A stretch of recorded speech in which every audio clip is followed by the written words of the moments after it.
CrunchBites, continuing the series of how to become a game developer. Did I say that right? Developer? Okay. This time, we previously talked about the basics of interviews.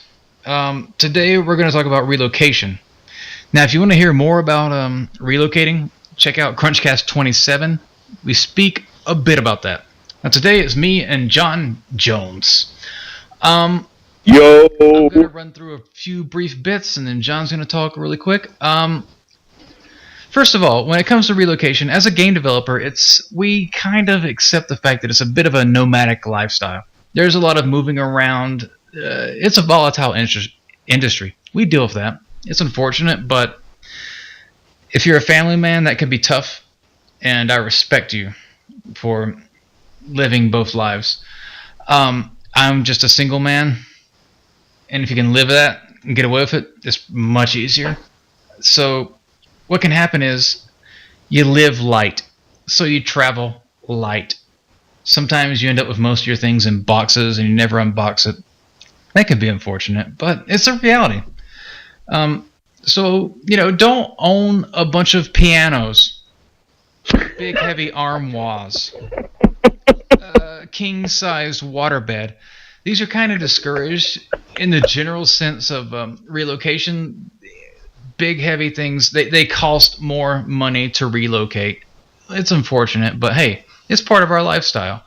When it comes to relocating, you need to inquire heavily about the location you're moving to. You don't want to end up in the wrong neighborhood for you. And that's all personal choice, cultural as well, possibly ethnically, but we're not about that. No, that's a real thing. I mean, yeah, it sounds funny, but it's a true story. You want to be in a location that's best for you and that's personality. Go ahead. That don't want to shoot you. Sure. Yeah. Be careful in Florida, folks. Stand your ground. Ugh. But yeah, you really need to know where you're going. If you move somewhere and it turns out to be a scary, violent place, it doesn't matter who's there. If it's a bunch of meth heads in Oklahoma or whatever, it's bad news. You gotta inquire heavily. You gotta make sure your location is solid. There's a lot of shipping services. I won't name any names or anything like that. I've used quite a few. Most of the times, companies are good about relocation. They'll pay for relocation up to a point. For me, I've found the most cases, it seems that they will pay for your relocation up to a certain amount of money, and then the rest comes out of your first paycheck.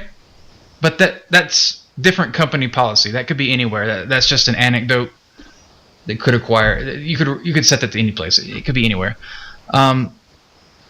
Life comes first. Don't be afraid to request time off to handle basic things like vehicle stuff, DMV things like any weird thing you have to deal with in life. When you first start at a place, as long as you're very open and honest about look, I gotta take care of this or that. As long as you're not taking a bunch of time off, they're usually pretty cool about giving you that time. But again, you have to be, don't abuse it. Yeah. But as far as relocation goes, John Jones, what do you think? Yeah, as far as so let's say you get medical insurance again. Let's say you have a regular paycheck again. Don't spend the first 6 weeks of the company where you work going to the doctor and taking care of absolutely everything else you've been neglecting forever. Just space it out. It's safe to do. Definitely do take care of yourself, but be mindful of that. There is a balance to be found. But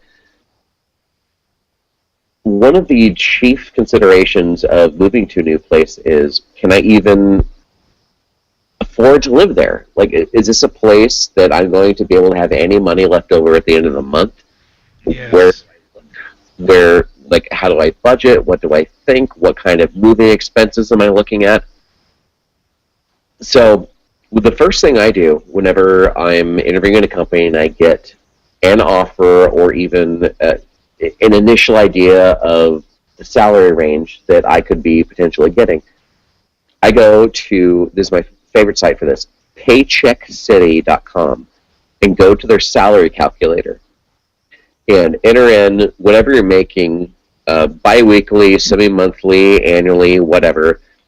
It'll let you fill in whatever your tax deductions are, whatever exemptions are, whatever other little things. Basically, anything you would file on either a W-2 or a 1099, you can plug it into this website and find out exactly how much you're going to be getting with every single paycheck with your prospective new salary.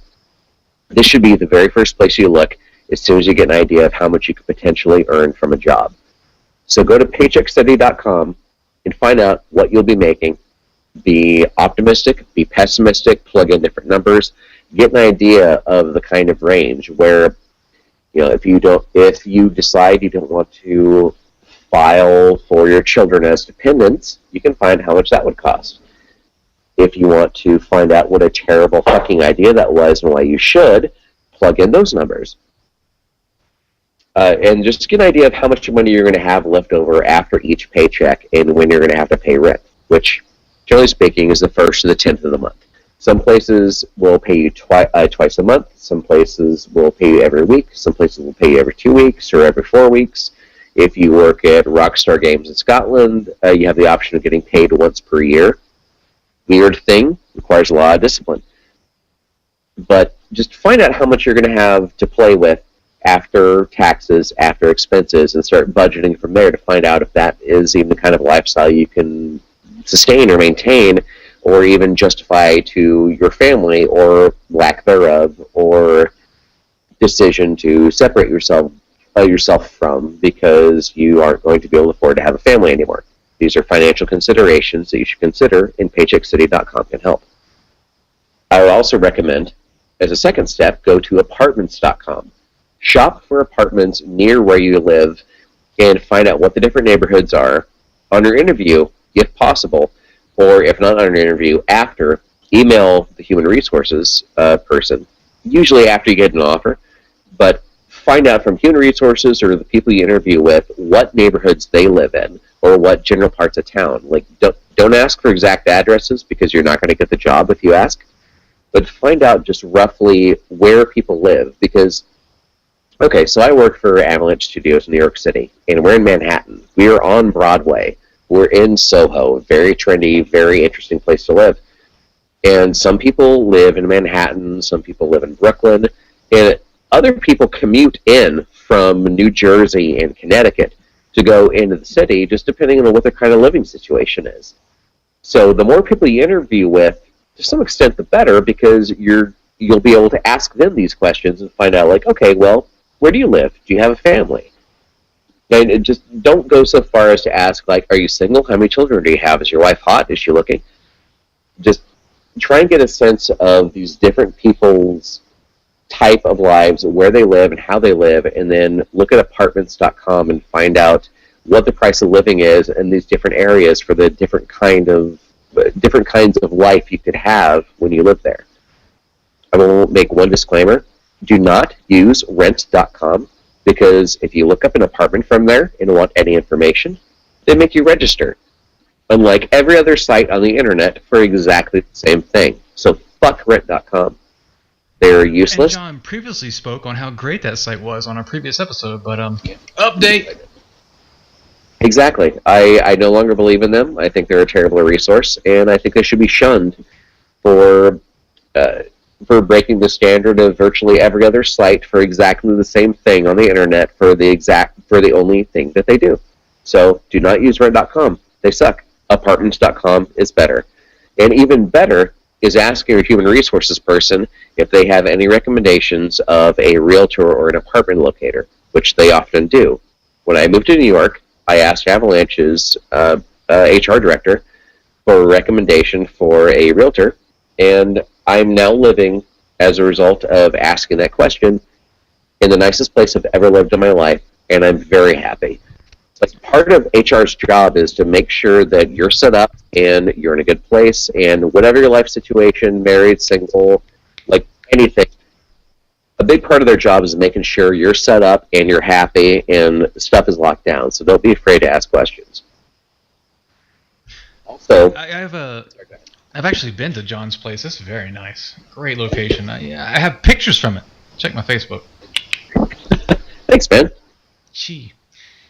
Yeah, I mean, I've been in both situations of relocation where actually I went on an on-site interview and we drove by a place that was being built, and I saw that place and I said to the guy that picked me up, he was actually the AD at the time, and I looked at the place and as we drove by I said, I'm going to live there. And I did. And it was great. It was a wonderful place. You know, it's one thing to move into a place that's, been around a while, but it was brand new. Nice 10-foot ceilings. I had Tracy Hunt as my roommate. Then eventually Chris White. Good guys. But yeah, relocation, it's tough, man. It's stressful. Money is going to be tight. It's a big issue. There's really no way, there's nothing we can really say that's going to save you from a hard situation if you're in a bad spot. But if you're having financial trouble, just ask for help. And maybe people around you might even help you. Not necessarily company, but if you've got people that have been around long enough, maybe they'll help you out. Because, they know where you work, they know where you live. So unless you're just like a complete piece of shit, you're probably pretty trustworthy. I've been lucky, man. I've never had the issue where I had to ask for help. But if somebody, I've had situations where people have asked me for help and I've cut them pretty big checks just because I believe in them. And I want people to succeed. It's a kind of a different, I feel like this might be a little bit off topic, but relocation, I understand it's tough, it's hard, it's difficult. There's a lot of issues you're going to run into. You might be, especially if it's your first time, you're going to be homesick. There's going to be a lot of cultural impacts. What do they call it? Culture shock? Yeah. Because I've worked with people that moved from one place. It's, it doesn't matter. Wherever you're from, it's like one thing, and you're going to move somewhere that's totally different. You're going to have some culture shock, and, yeah. Things are going to be tough. And I think you should be nicer to people that are relocating. Just try to, give them a hand, give them a benefit of the doubt. A few months later, okay, you realize they're a dick, whatever, fuck them. But what do you think, John? No, I completely agree. I mean, when you're relocating, that's in a position where you're incredibly vulnerable. I mean, like, you're restarting your life. Oh, the most vulnerable, right? Again, yeah. I mean, like, you're moving across the country and moving either yourself in your life or your family and their entire life to a new place, and you're taking a massive risk.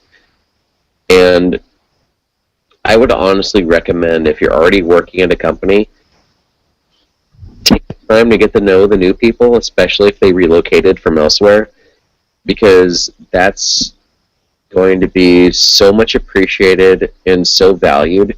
Because if you're working in a game company, they got hired at the same place you did for the same reason you did, because your bosses thought they had a lot of skill and that they'd be right for the job and they would fit with the company. Take the time to find out why the people that thought you were a good idea, take the time to find out why those people thought that person is a good idea. Because there's something there, and it'll make them feel better, and it'll make you feel more like a team. Because you're all people, and you all have the same interests, and relatively speaking, the same or compatible skill sets. It's really worth taking the time to try to just dig into that and just figure people out a bit. Hold on. Oh, sorry, my mic died again. I was just saying, you're kind of speaking on the concept of building friendships, right? Relationships. Would that be true? I think yes. I think that's a lead into it. You don't necessarily have to make everybody your friend. Oh, no. Not you're not gonna gel with everybody. Yeah. Exactly. I mean, just be friendly, be open, be welcoming, and if that person turns to a friend, that's great. You have to, like you had an open heart and an open mind. You welcome them into a new situation.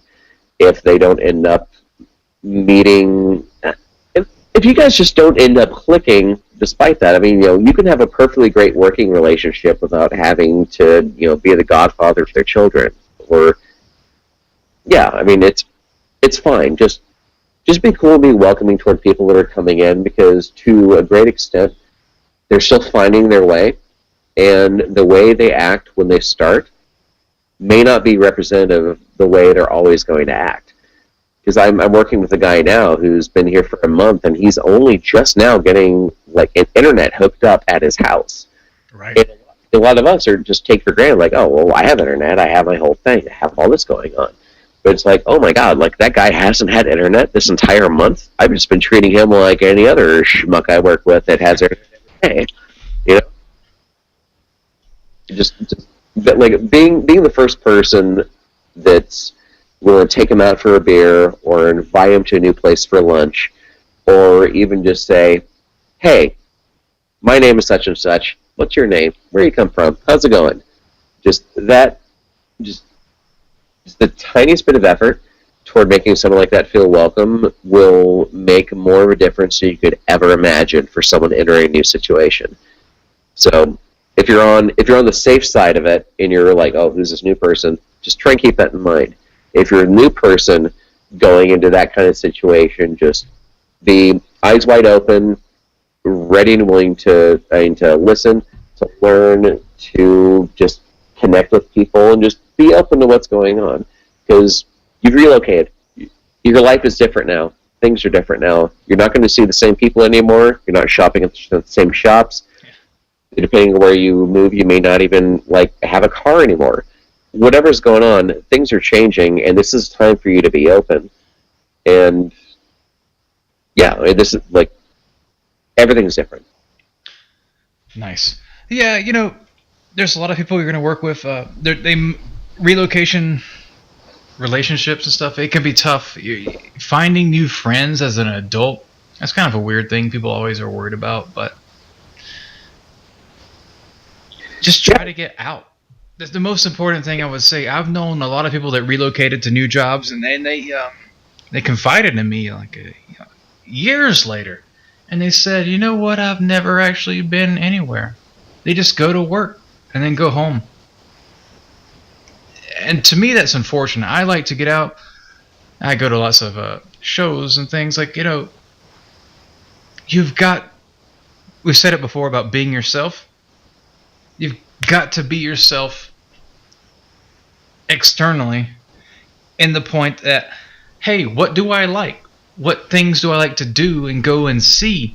Go see those things. If you move somewhere that's a game company that's in a decent enough city that actually has things going on, like Mr. John there, he's in New York. I'm in Denver. These are both major cities. If you're in a Seattle or somewhere in California, Austin. Austin has a huge music scene. They have so many things that happen. You got to get out. You got to see these things. Relocation, it's the difficulty of the social life. We could have a whole episode of this, so I'm going to wrap it up now because I don't want to get into it big time. But the social life of relocating can be one of the most stressful and difficult, possibly depressing things for people. And it's tough. And I've dealt with it plenty of times, as has John. Yep.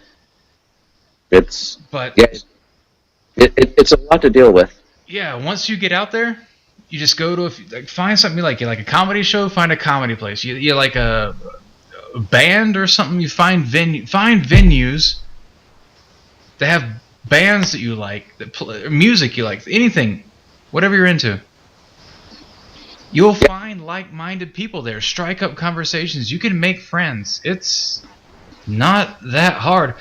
I mean, thanks to the internet now, with all the websites like meetup.com and the way Reddit has so many different meetup things they talk about, just find your city as a subreddit.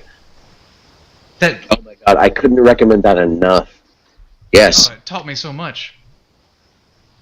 Yeah, man. Like the one of the biggest regrets. Actually, honestly, I think the only regret I have was when I was when I moved out from my parents' place from contracting to going to work at Liquid Development in Portland with Your Tracy. first job, technically. Yep. Like my first I'm moving here to work on site with this company job. I was there for less than a year, but I worked so much I didn't get to take as much advantage of the city as I wished I had. And 11 years on, I still regret that. I still regret not taking the time for me. Like in my mind, you're after you go through the phone interview, after you go through the on-site interview, and you get the job, you owe it to you owe it to yourself first. But if you can't buy that, you owe it to your employer as a baseline of the skill and reliability that you propose to them when they hire you. Your mental health. Yeah. It's like you're showing your portfolio, which is the best of what you can do. You're at an interview, which is showing the best of who you are in a weird, judgy, stressful situation. This is how you can be in front of other people. You've gotten past the quality barrier. You've gotten past the personality barrier. They've given you the offer. They paid for you to move to work for them. At that point, it is your responsibility to yourself as a person first and foremost. But second, to your company. I mean, if you are not a good enough reason to take care of yourself, think of the people that paid to bring you there. If that's your fallback, that's great. But you yourself should be most important. If that's all you have to fall back on, just remember they hired you to achieve things to a certain level, at a certain skill level, in a certain time frame, with a certain level of professionalism. And you owe it to yourself and to them to maintain what they bought into, what they paid into, what they invested. And that is not a blank check. If they're being terrible for you, you need to really be really honest with yourself about that kind of relationship. But you need to work and maintain yourself and your skills and your composure, your professionalism up to a certain level that you can maintain that. And I think that means you need to explore outside interests. Explore the city you live in. Find out why it's cool to live there and get involved in that. Even if it's not directly work related, it's going to make you a better person and a happier person, and you're going to be better at work because of it. Like, whether you value yourself and your own self-development first, or your professional skills first, or somewhere in between, this is something I think everybody can agree to and get into. Invest in yourself, pay yourself first, do the best you can, but be a person and live a sustainable professional life. Because you want to be able to provide for yourself and your family and do a kick-ass job for your employer. I mean, for personal, professional reasons, it all makes sense to do that, but it's really easy to lose sight of that. And I'm guilty of that myself. If I'm getting too focused on work, or too focused on this or that, or too distracted at this or that or whatever, I can get off track and forget to take care of myself, or forget to be as good at work as I could be, or just be a little bit lost. But I feel over time I try to live up to my own personal standard and live up to my own professional standard, and I realize there's a division between these two things, and neither are necessarily a detriment to the other. Yeah, I feel like that's a pretty good solid show wrap up on that point. Is one of I think the main focus of relocation is your own personal mental health. Yes.